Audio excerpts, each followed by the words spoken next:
بسم اللہ الرحمن الرحیم۔ آج کی ہفتہ واری نشست جو اتوار کو ہوتی ہے اور آپ حضرات کے سوالات کے جواب دیے جاتے ہیں،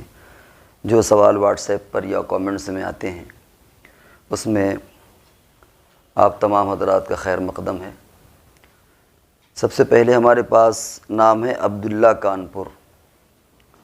یہ سوال کرتے ہیں کہ نکاح کے بعد رخصتی میں شرعی طور پر کتنی دن کی تاخیر کی جا سکتی ہے؟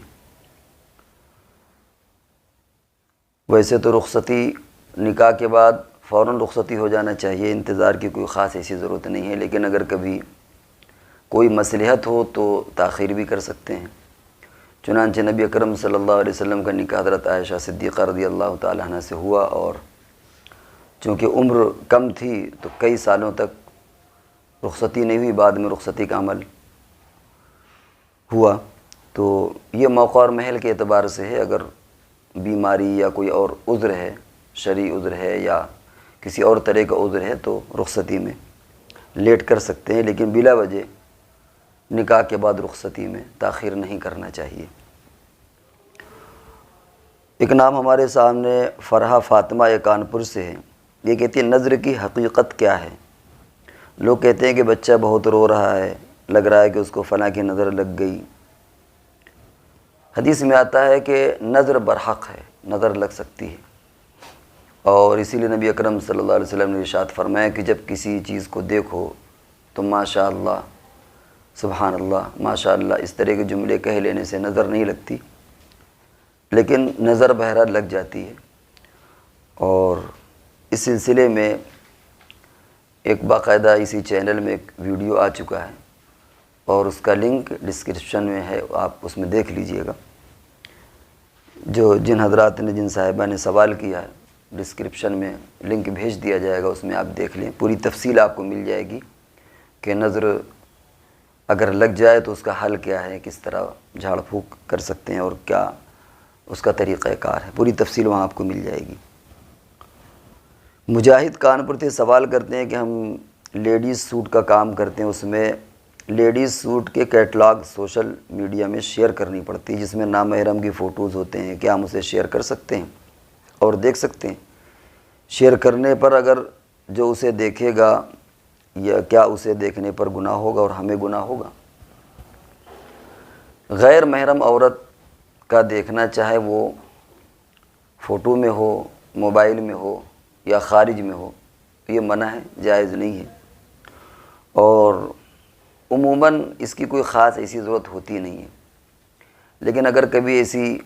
ضرورت شدید پڑ بھی جائے تو پہلی کوشش تو یہ کرے کہ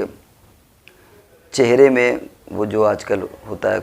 پینٹ کر دیا جائے، یا جو جدید ٹیکنالوجی کے ذریعے سے چہرہ پوت دیا جائے، تو کم سے کم تصویر کا حکم ختم ہو جائے گا، یعنی جو نامحرم کے دیکھنے کی بات ہے وہ ختم ہو جائے گی۔ لیکن ایک چیز اب بھی باقی رہ گئی کہ وہ جسم کی ساخت اور جسم کی نمائش سے محسوس ہوتی ہے، تو اگر اس کو بھی کم کیا جا سکتا ہو تو کر لیں۔ تو پہلے کوشش تو یہی کریں کہ بغیر اس کے تجارت کو فروغ دیا جائے، اور اگر ایسی کوئی بہت مجبوری ہے تو بہرحال کراہت کے ساتھ اس کی گنجائش ہو جائے گی۔ محمد حبیب اللہ صاحب میں انہوں نے پوچھا کہ فتویٰ کیا صرف مفتی دے سکتا ہے؟ اصل میں آج کل بھی جو مفتی ہیں وہ در حقیقت فتویٰ نہیں دیتے، وہ ناقل فتاویٰ ہوتے ہیں، جو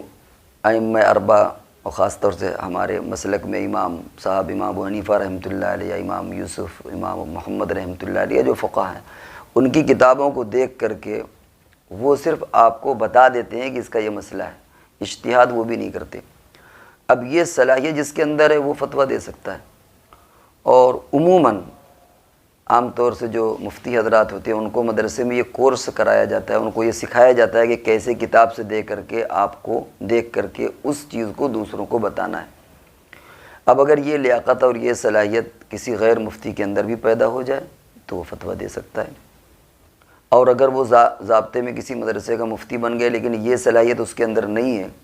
تو پھر ایسی شکل میں اس کے لیے بھی فتویٰ دینا جائز نہیں ہے۔ تو اصل چیز یہ ہے کہ جو کتابوں میں موجود ہے، فقہ کی کتابوں میں صحیح فیصلہ کر کے اور صحیح جو مفتہ بھی قول ہو اس کو سمجھ کر کے اور موقع اور محل کے اعتبار سے وہ بیان کر دے، وہ اس کا نام فتویٰ کہہ لیں یا افتاء کہہ لیں، استفتاء اور کے جواب میں جو فتویٰ ہوتا ہے، تو اس کے لیے ضابطے کا کوئی مفتی ہونا ضروری نہیں ہے۔ اصل یہ لیاقت پیدا ہو جائے، وہ مفتی ہو یا غیر مفتی ہو وہ فتویٰ دے سکتا ہے، لیکن عموماً چونکہ مفتی حضرات کو یہ سکھایا جاتا ہے، اس لیے کہہ دیا جاتا ہے کہ مفتی سے فتویٰ پوچھیے آپ۔ اسلام سولنکی انہوں نے پوچھا ہے کہ جماعت میں چلنا پھرنا کیسا ہے، اس راستے میں چلنے کی اہمیت بتا دیجیے۔ جواب یہ کہ اصل اپنی اصلاح ہے، وہ اصلاح کسی بھی ذریعے سے حاصل ہو جائے، جماعت میں جانے سے، خانقاہ میں جانے سے، مدرسے میں جانے سے، کسی بزرگ کی صحبت سے، اپنے مسجد کے امام کے پاس جانے میں، کسی بھی طریقے سے وہ اصلاح ہو جائے، اتنا کافی ہے۔ اور زیادہ سے زیادہ یہ کہ جماعت میں چلت پھرت یہ مستحب ہے، اگر کوئی زندگی بھر بھی نہ جائے تو اسے کوئی گناہ نہیں ہوگا۔ تو اصل اپنی اصلاح ہے، وہ اصلاح جس راستے سے بھی حاصل ہو جائے، اپنی اصلاح اور جو سیکھنا وہ جس راستے سے بھی ہو جائے، وہ طریقہ بندہ اختیار کر لے۔ جماعت میں چلنا پھرنا کوئی ضروری نہیں ہے، ہاں اگر کوئی بندہ یہ محسوس کرتا ہے کہ ہماری اصلاح وہاں ہو رہی تو اس کے لیے نکلنا مستحب ہو جائے گا۔ نام محمد صاحب ہیں، انہوں نے پوچھا ہے کہ بلیک یعنی کالی جے نماز پر نماز پڑھ سکتے ہیں، اور بلیک کلر کے کپڑے وغیرہ میں کیا پہننا منع ہے اور کیا نہیں، اور نبی اکرم صلی اللہ علیہ وسلم کو کون سا کلر اور کپڑے پسند ہیں؟ تفصیل مضبوط سنت مضبوط حدیث بخاری کے ذریعے سے بتائیں۔ مرد اور عورت دونوں کے بارے میں کیا حکم ہے؟ بلیک جے نماز پر نماز پڑھنے میں کوئی حرج نہیں ہے۔ غالباً یہ شبہ پیدا ہوتا ہے کہ بیت اللہ کالا ہے، بلیک پتا ہوا ہے، غلاف کعبہ، تو کہیں بے ادبی تو نہیں ہوگی۔ اگر اس دائرے کو زیادہ وسیع کریں گے تو بہت سی الجھنیں پیدا ہو جائیں گی۔ پھر مسجد نبوی گنبد خضرا گرین کلر کا ہے، پھر آدمی گرین کپڑے نہیں پہنے گا، یا گرین جے نماز میں اسے شبہ ہوگا کہ کیا بے ادبی تو نہیں ہو رہی۔ اور پھر کالے جوتے کالی چپلیں پھر پہننے میں اسے تکلف ہوگا کہ یہ تو خانہ کعبہ یا غلاف کعبہ کا کلر ہے، کلر میں کچھ نہیں رکھا، تو اس لیے بلیک جے نماز ہو یا ہری جے نماز، اس میں کوئی حرج نہیں، اس میں نماز پڑھ سکتے ہیں۔ باقی یہ کہ کپڑے پہننے میں نبی اکرم صلی اللہ علیہ وسلم نے سفید کپڑوں کو مردوں کے لیے پسند کیا ہے، عورتیں کوئی بھی کپڑا پہن سکتی کسی بھی کلر کا۔ اور بلیک امامہ، کالا امامہ بھی آپ سے باندھنا آپ استعمال اس کا ثابت ہے آپ سے۔ البتہ مردوں کے لیے زعفرانی کلر، جس کو ہم بھگوا کلر بھی کہہ سکتے ہیں، اور لال کلر، یہ مردوں کے لیے منع ہے، لیکن وہ بھی جب خالص ہو۔ اگر اس میں دھاریاں ہیں، نبی اکرم صلی اللہ علیہ وسلم سے یہ بھی ثابت ہے کہ آپ نے ایک مرتبہ لال قسم کا کپڑا پہنا، لیکن اس میں وہ پیور لال نہیں تھا، بلکہ اس میں دھاریاں، سفید رنگ کی دھاریاں پڑی تھیں۔ تو زعفرانی کلر ہو یا بھگوا کلر ہو یا لال کلر، یہ مردوں کے لیے منع ہے، خالص۔ اسی طرح اگر پورا بلیک ہے، کالا ہے اوپر نیچے سے، تو اس کو بھی منع کیا جاتا ہے، اس وجہ سے کہ وہ شیعوں کا لباس ہے، عام طور سے وہ محرم میں وہ پہنتے ہیں سوگ کے طور پر، تو اس سے بھی اعتراض کرے کہ دیکھنے والا ہو سکتا ہے محسوس کرے کہ یہ اسی مسلک کا ہے، اسی مذہب کا ہے۔ باقی آپ کے سامنے بیان کیا گیا کہ نبی اکرم صلی اللہ علیہ وسلم نے مردوں کے لیے سفید کپڑا پسند کیا ہے، اور کالا کپڑا بھی وہ پہن سکتا ہے۔ ایک نام ہمارے سامنے حفظ الرحمان ہے، انہوں نے پوچھا حضور صلی اللہ علیہ وسلم کا وسیلہ لگا کر دعا مانگنا کیسا ہے؟ وسیلہ لگا کر دعا مانگنا درست ہے، جائز ہے۔ باقی اس کی تفصیل کے لیے کوئی الگ سے ویڈیو بن جائے گا، وہاں انشاءاللہ سن لیجئے گا۔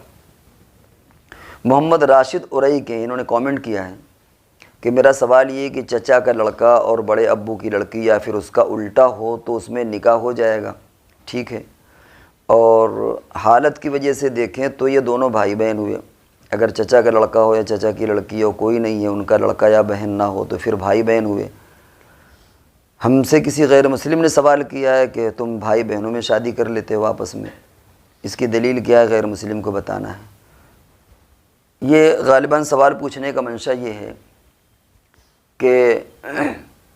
ہم لوگ یوں کہہ دیتے ہیں کہ چچا زاد بہن، پھوپھی زاد بہن، ماموں زاد بہن، اور اس سے ان کو مغالطہ یہ لگ گیا کہ صاحب بھائی بہن کی شادی ہے۔ واقعہ ایسا نہیں ہے، ایسے تو اگر آپ دیکھیں تو سبھی کسی نہ کسی پشت میں جا کر کے بھائی بہن بن جائیں گے۔ بھائی غیر مسلموں کے یہاں بھی اوپر ایسا تو ٹھیک ہے، وہ چچیری بہن سے شادی نہیں کرتے، لیکن اوپر جا کر کے دادا، پردادا، نگڑ دادا، اوپر آپ چڑھیں گے تو ظاہر ہے کہ کہیں نہ کہیں جا کر کے تو وہ نسب اور نسل مل ہی رہا ہے، سب آدم کی اولاد ہیں۔ تو شریعت نے ایک ضابطہ بنا دیا، یہ جو ہم بہن کہتے ہیں یہ بہن نہیں ہے، یہ ایک تعارف کے لیے کہہ دیتے ہیں۔ یہ بالکل ایسے ہی جیسے کوئی یو پی کا بندہ ہو اور سفر کر رہا ہو اور بہار کی کسی عورت سے کہے کہ بہاری بہن ذرا سا آپ جگہ دے دیجئے، یا یوں ہی لوگ کہہ دیتے ہیں بہن ذرا سا ہٹ جائیے، سفر میں لوگ کہہ دیتے ہیں بہن ذرا سا ہٹ جائیے، یا بہن ذرا سا ہم کو یہ بتا دیجئے، تو اس کے کہنے سے کوئی بہن تھوڑی بن جاتا ہے۔ تو جس طریقے سے کہ یو پی والا کہہ سکتا ہے کہ ہماری یہ بہار کی بہن ہے، بنگالی بہن ہے، اسی طرح لوگ کہہ دیتے ہیں ہماری چچیری بہن ہے۔ اس بہن کے کہنے سے وہ سگی بہن تو نہیں ہو جاتی، تو لگا ہوا ہے باقاعدہ کہ چچا کی لڑکی، ماموں کی لڑکی۔ تو غیر مسلم سے یہ کہہ دیا جائے کہ وہ ہماری بہن ہے کہاں، کہنے سے تھوڑی کچھ ہو جاتا ہے۔ کہنے میں تو آدمی سفر میں ایک اجنبی عورت کو بھی بہن کہہ دیتا ہے، اور باقی اگر یہ کہ بھائی کہیں نہ کہیں نسل جڑی ہے تو پھر چچا نہ صحیح اوپر جا کر کے کئی نسلوں میں جا کر کے کہیں نہ کہیں رشتہ جڑ جاتا ہے، اور کہیں بھی اگر نہ جڑے تو جا کر آدم علیہ السلام سے تو جڑ ہی جاتا ہے۔ تو اس لیے اس میں کوئی ایسا وزن نہیں، اس اعتراض کے اندر اتنا جواب ان کو دیا جا سکتا ہے۔ محمد حبیب اللہ عالم پور، انہوں نے کامنٹ کیا ہے کہ ہم غیر مسلموں کو ان کی عیدوں میں مبارکباد نہیں دیتے کیونکہ وہ شرکی عمل ہے، لیکن ہم ان کو شادی کی مبارکباد دے سکتے ہیں اور شرکت کر سکتے ہیں، حالانکہ وہاں شرک بھی ہوتا ہے۔ اسی طرح کیا ان کی عبادت گاہوں میں جا سکتے ہیں؟ غیر مسلموں کی جو تہوار ہوتے ہیں وہ سارے تہوار بھی شرکیہ نہیں ہوتے، ان کی تحقیق کی ضرورت ہے۔ ہاں اگر کوئی شرکیہ عمل اس میں ہو رہا ہو، واقعتاً وہ شرکیہ ہو، تو آپ ان کی مبارکباد نہ دے دیں، لیکن ہماری اپنی معلومات میں ایسا نہیں ہے کہ سارے جتنے تہوار ہوں سب شرکیہ ہی ہوتے ہوں۔ باقی رہا شادی کا مسئلہ، تو شادی میں شرک نہیں ہوتا، ہم نے تو نہیں کہیں دیکھا نہ سنا کہ ان کی شادی میں کے موقع پر شرک ہو رہا ہو۔ شادی الگ چیز ہے، بلکہ ان کی شادی میں آپ شرکت بھی کر سکتے ہیں اور ان کے لیے مبارکباد بھی دے سکتے ہیں۔ تو اگر اس طرح شرک کو آپ شرک کے دائروں کو آپ عام کریں گے کہ صاحب وہ مشرک، تب تو پھر وہ مشرک اپنے گھر سے اگر شرک کر کے آ جائے تو پھر اس کو آپ پانی بھی نہ پلائیے کہ صاحب یہ شرکی آدمی اس نے یہ شرک کر کے آ رہا ہے، پھر اس کو پانی بھی نہ پلائیے آپ، پھر اس کے ساتھ کوئی محبت کے بول بھی نہ بولیے، اس کے ساتھ کوئی تعلق نہ رکھیے۔ شرک اس کا ایک الگ عمل ہے۔ اب ایسا کوئی ابھی ہماری تحقیق نہیں ہے کہ ان کی شادی میں شرک ہوتا ہے، لیکن تھوڑی دیر مان بھی لیا جائے کہ عین شادی کے وقت میں وہ مندروں کے پھیرے لگاتے ہوں یا شرک کر لیتے ہوں، جیسے ہمارے یہاں مسجدوں میں نکاح ہوتا ہے، اسی مندر میں جا کر کے نکاح ہوتا ہے اور تھوڑا شرک کر بھی لیتے ہیں، وہ ان کا ایک خاص الگ عمل ہے، اس سے شادی کی تقریب سے کوئی لینا دینا نہیں ہے۔ دل سے دل نواز، انہوں نے شاید لطیفے کے طور پر اس طرح لکھ دیا اپنا نام، انہوں نے کامنٹ کیا ہے کہ کیا یوٹیوب سے پیسے کمانا جائز ہے یا نہیں؟ یوٹیوب سے اگر کوئی ناجائز طریقہ اختیار نہیں کیا گیا تو یوٹیوب سے پیسے کما سکتے ہیں، اور البتہ بعض علماء نے مشورہ دیا ہے کہ کچھ اس میں صدقہ کر دے، کیونکہ عموماً ہوتا یہ ہے کہ جو ایڈ آتے ہیں، کبھی کبھی جو ایڈ آتے ہیں وہ بے حیائی کے ایڈ آ جاتے ہیں، اچھے بھی ایڈ ہوتے ہیں، تعلیم سے کے تعلق سے بھی ایڈ ہوتے ہیں، لیکن کبھی کبھی جو ایڈورٹیزمنٹ آ جاتے ہیں اس میں وہ بے حیائی وغیرہ کے ہوتے ہیں، تو جو آمدنی ہوتی ہے اس میں کچھ صدقہ کر دیں، انشاءاللہ اس کا تکفل ہو جائے گا۔ شعیب جمال صاحب، یہ مول گنج کانپور سے، فرماتے ہیں برتھ ڈے کا کھانا کھا سکتے ہیں یا نہیں؟ یہ غیروں کی تہذیب، خاص طور سے عیسائیوں کی تہذیب ہے، غیروں کا طریقہ ہے، اس سے احتراز لازم ہے، صاف صاف ان سے منع کر دیا جائے کہ بھائی اسلامی تہذیب کے خلاف ہے، لہذا ہم نہیں آ سکتے، اور اس سے اعتراض کرنے اور بچنے کی کوشش کریں۔ قاسم توفیق صاحب، انہوں نے کامنٹ میں لکھا ہے کہ میں جہاں رہتا ہوں وہاں میرے محلے کے لوگ میرے گھر پر ٹکیا چنا وغیرہ دے جاتے ہیں، تو کیا کھا سکتے ہیں یا نہیں؟ کیونکہ ان کو منع تو کر سکتے نہیں۔ یہ غالباً رجب کا مہینہ چل رہا ہے، شاید کنڈے کے تعلق سے پوچھا ہو، لیکن بات کنڈے کی ہی نہیں ہے، اور بہت سے موقعوں پر گیارہی ہیں، کنڈے ہیں، اور بہت سے رسم و رواج کی چیزیں ہیں، ان سے صاف صاف منع کر دینا چاہیے، اور اس سے بھی اپنے آپ کو بچانا چاہیے۔ یہ بھی ان کا بھی یعنی کراہت سے اور ناجائز، کبھی کبھی یہ چیزیں ناجائز بھی ہو جاتی ہیں ان کا استعمال، اور کراہت سے خالی نہیں ہے۔ لہذا صاف صاف ان کو بتا دینا چاہیے کہ بھائی اس کے پشت پر یا اس کی تاریخ میں یہ باتیں ہیں اور ان وجوہ سے یہ چیز درست نہیں ہے. اور محض رسم ہونا یہ خود ایک غلط چیز ہے، اور خاص طور سے اگر اسے دین اور ثواب سمجھ کر کے کیا جائے تو وہ بدعت بن جاتی ہے. تو ہمیں بدعت کو فروغ نہیں دینا چاہیے، اس لیے محبت کے ساتھ ان کو سمجھا دینا چاہیے. اللہ کی ذات سے امید ہے کہ اگر محبت کے ساتھ ان کو سمجھا دیا جائے اللہ پر بھروسہ کرتے ہوئے تو پھر وہ برا نہیں مانیں گے اور وہ آپ کے خلاف نہیں جائیں گے. لہذا یہ کوئی عذر نہیں کہ ہمارے پڑوسی ہیں، اللہ جانے وہ کیا کیا چیزیں پھر آگے آپ کو پیش کرنے لگیں گے. کوئی غیر مسلم ہوگا تو پھر چڑھاوا بھی آپ کو دے دے گا، پھر تو کہاں تک آپ رعایت کریں گے. اس لیے انہیں محبت سے سمجھا دیا جائے، یہاں پر کوئی کمپرومائز نہ کریں. سلمان صاحب انہوں نے پوچھا کہ فوٹو کھینچنا اور کھنچوانا کیسا ہے، ویڈیو بنوانا کیسا ہے. ڈیجیٹل فوٹو کے بارے میں علماء کا اختلاف ہے، کچھ کہتے ہیں کہ یہ فوٹو میں شامل ہے، کچھ کہتے ہیں کہ فوٹو میں شامل نہیں. اسی طرح ویڈیو بنوانے کا حکم ہے. بغیر ضرورت کے تو یہ سب فضولیات میں سے یوں بھی بچنا چاہیے. باقی اگر ضرورت ہے تو اس کی اجازت ہے. اب آپ جن علماء پر آپ اعتماد کرتے ہیں، جن پر آپ کو بھروسہ، ان کی بات مان لیں. دونوں طرح کی رائے موجود ہیں، آپ ویڈیو بنا بھی سکتے ہیں، نہیں بھی بنا سکتے. اور ظاہر بات ہے کہ بلا وجہ کوئی چیز یعنی بے مقصد سب چیزیں کرنا یوں بھی اپنے وقت کو ضائع کرنا ہے اور اپنی صلاحیتوں کو ضائع کرنا ہے. باقی اگر ضرورت ہے تو آپ فوٹو کھینچ بھی سکتے ہیں، کھنچوا بھی سکتے ہیں اور ویڈیو بھی بنا سکتے ہیں ان علماء کے مطابق جو اسے جائز قرار دیتے ہیں اور جو اس کو تصویر میں شامل نہیں کرتے. حبیب اللہ عالم پور کامنٹ انہوں نے کیا ہے کہ غیر مسلموں کا جھوٹا کھانا پینا کیسا ہے. غیر مسلموں کا کھانا پینا ناپاک نہیں ہوتا، البتہ اگر شراب پیے ہوئے ہو تو پھر ایسی شکل میں غیر مسلم کیا، وہ تو مسلمان بھی ہوگا تو اس کا جھوٹا ناپاک ہو جائے گا. لیکن اگر اس نے کوئی ایسی چیز نہیں کھائی پی تو وہ ایک انسان ہے اور اس کا جھوٹا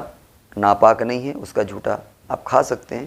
طبعی کراہت ایک الگ بات ہے، اگر کسی کا جی نہ چاہے کھانے پینے کا وہ ایک الگ مسئلہ ہے، لیکن شرعی نقطہ نظر سے اس کا جھوٹا پاک ہے، کھا سکتے ہیں. روک دو ذرا. اور انہوں نے دوسرا سوال یہ کیا ہے کہ 3 بار جمعہ چھوڑنے سے مسلمان کافر ہو جاتا ہے؟ اگر کوئی بیماری یا شوگر کی وجہ سے چھوڑ دے تو کیا حکم ہے؟ جمعہ 3 بار چھوڑنے پر کافر ہو جانے کی ایک روایت موجود ہے، لیکن وہ حقیقتاً کافر نہیں ہوتا. یہ شدت کے طور پر حضور علیہ الصلوۃ والسلام نے فرمایا، اور یہ بالکل ایسے ہی جیسے حدیث میں آتا ہے کہ مومن اور کافر کے درمیان فرق کرنے والی چیز نماز ہے، اور جس نے نماز کو منہدم کر دیا اس نے دین کو منہدم کر دیا، اور نماز چھوڑنے والا وہ گویا کافر ہو گیا، یا فلاں کام کرنے والا منافق ہو گیا. اس طرح کی جو احادیثیں ہوتی ہیں وہ تشدید پر محمول ہوتی ہیں، یعنی ان کی سنگینی کو بیان کرنا ہوتا ہے، تو انہیں ہلکے میں بھی نہیں لینا چاہیے کہ آدمی سوچے کہ ٹھیک ہے علماء نے یہ دیا ہے کہ بھائی منافق کی 3 علامتیں ہیں، جب بولتا ہے تو جھوٹ بولتا ہے، اور اب ظاہر بات ہے کہ یہ حقیقی منافق نہیں ہوتا، بس یہ علامتیں ہیں، تو پھر مقصد ہی ختم ہو جائے گا. حضور علیہ الصلوۃ والسلام نے جو وعید ارشاد فرمائی ان کا منشا ہی ہوتا ہے کہ ان کی سنگینی کو بیان کرنا، لہذا اسے ہلکے میں بھی نہیں لیا جا سکتا. اور یہ بھی حقیقت ہے کہ وہ کافر بھی نہیں ہوگا کہ اس کا نکاح ٹوٹ جائے یا اگر مر جائے تو اس کو مسلمانوں کے قبرستان میں دفن نہ کیا جائے. تو اس لیے بات ذہن میں رکھنا چاہیے کہ بہت سنگین جرم ہے، یعنی کسی چیز کی سنگینی کو بیان کرنے کے لیے، اس کی قباحت کو بیان کرنے کے لیے حضور علیہ الصلوۃ والسلام اس طرح کے چیزیں ارشاد فرماتے ہیں. اور ڈرنا یہ چاہیے کہ آپ بعید کی اس نحوست کی وجہ سے خاتمہ بالخیر نہ ہو تو ٹھیک ہے، یہاں تو دنیا میں لسٹ میں مسلمان ہے، لیکن ہو سکتا ہے کہ مرتے وقت اسے ایمان اس کا سلب ہو جائے. تو اس لیے باقی یہ جو مسئلہ ہے یہ بغیر کسی عذر کے مسئلہ، اگر عذر ہے اس کے ساتھ تو پھر کوئی مسئلہ نہیں ہے. عذر سفر کا ہو یا کوئی بیماری ہو یا شوگر اس میں لکھا ہے، جو بھی بیماری وائرل بیماری ہوتی ہے، کوئی بھی بیماری ہو، اگر عذر کی وجہ سے تو ظاہر بات ہے کہ عذر کی وجہ سے بہت سی گنجائشیں ہوتی ہیں، عذر میں یہ حکم نہیں لگے گا.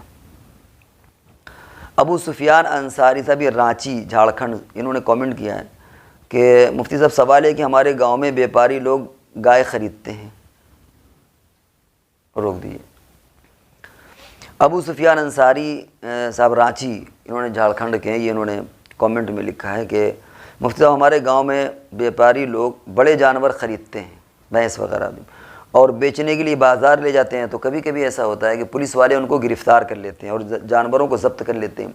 اور پھر وہ بہت سستے مدے میں بیچتے ہیں، اور بہت سے لوگ ان کو عقیقے کے لیے یا اپنے گھروں میں شادی میں اس کو خرید لیتے ہیں چونکہ بہت سستا ملتا ہے۔ تو اب ایسی شکل میں ان کو خریدنا اور ان کو عقیقے میں استعمال کرنا درست ہے یا نہیں؟ ظاہر بات ہے کہ یہ سراسر ظلم ہے اور یہ غیر کا مال ہے، لہذا شرعی نقطہ نظر سے یہ غصب کا یا چوری کا یا زبردستی چھینا ہوا مال ہے جس کے مالک پولیس والے نہیں ہوتے، تو ایسے مال کو خریدنا درست نہیں ہوگا، جائز نہیں ہوگا، اور اس سے ان کی حوصلہ شکنی ہوگی، کیونکہ اگر پھر لوگ اس طرح خریدنے لگیں گے تو ان کی اور عادت پڑ جائے گی، پھر وہ اور ناطقہ تنگ کر دیں گے اور اس طرح لوگ زیادہ چھینیں گے، اور پھر دوسرے لوگ جن کو اپنے ولیمے میں یا عقیقے میں یا مان لیجیے قربانی میں کرنا ہے تو جلدی سے سوچیں گے سستی 10,000 کی چیز ہم کو 5 میں مل رہی ہے، 20,000 کی چیز ہم کو 10 میں مل رہی ہے، لوگ خریدیں گے تو ان کو حوصلہ بھی ملے گا، تو اس لیے شرعی نقطہ نظر سے صحیح نہیں ہے۔ اگر مسلمان نہیں خریدیں گے تو ہو سکتا ہے کہ ان کی یہ شرارت بھی کم ہو جائے۔ بہرحال شرعی نقطہ نظر سے ایسے جانور جن کے بارے میں یقین سے معلوم ہے کہ یہ چھینے گئے ہیں اور مالکوں کی اجازت کے بغیر بیچے گئے ہیں، یعنی ان کو بیچا جا رہا ہے، تو ان کو خریدنا درست نہیں ہوگا۔ ریحان خان ہیں، انہوں نے کامنٹ میں لکھا ہے، میں نے بھی ایک دیندار گھرانے میں مانجھا دیکھا ہے، کسی نے کہا اب یہ بھی مسلمانوں کا عرف حصہ بن چکا ہے، غیروں کی مشابہت نہیں رہی، اس کی وضاحت فرما دیں۔ اصل میں اگر وہ غیروں کی مشابہت ہے تب تو ڈبل جرم ہے کہ ایک غیروں کی مشابہت ہے اور دوسرے اس رسم میں بہت سی ایسی چیزیں شامل ہیں جو خلاف شریعت ہیں۔ مان لیجئے تھوڑی دیر اگر غیروں کی رسم نہ بھی ہو، غیروں کی تہذیب نہ بھی ہو، تب بھی چونکہ یہ مانجھا وغیرہ بہت سی قباحتوں کو شامل ہوتا ہے، اس لیے منع ہے۔ مثال کے طور پر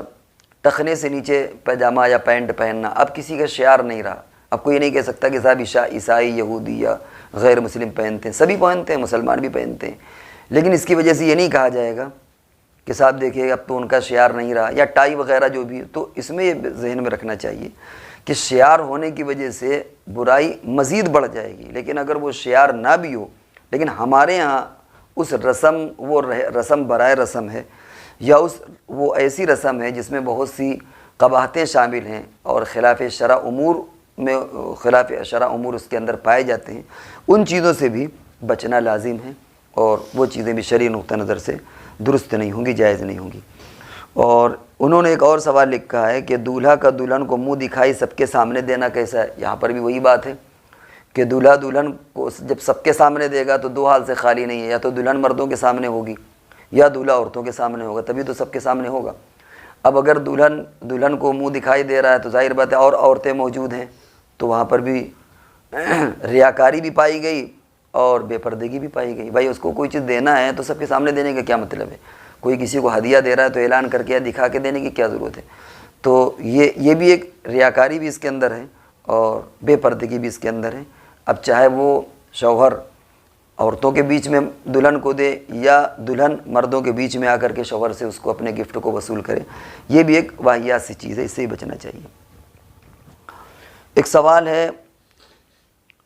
مفتی صاحب یہ بھی بتا دیجئے کہ شادی میں کیا کیا جائز ہے جس کو کرنے سے دین کو نقصان نہ ہو، جیسے رت جگہ اور کپڑوں کا لین دین، جو چیزیں کرنا درست ہو وہ بتا دیں۔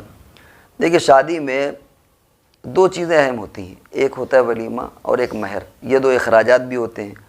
اور یہی دو چیزیں شادی کا لب و لباب ایجاب اور قبول، بھائی مہر، ولیمہ، اور ان سے پہلے جو ایجاب و قبول ہوتا ہے۔ باقی چیزیں جو ہیں وہ ہر وہ رسم، بس یہ اصولی طور پر یہ سمجھ لیں کہ ہر وہ چیز اور ہر وہ رسم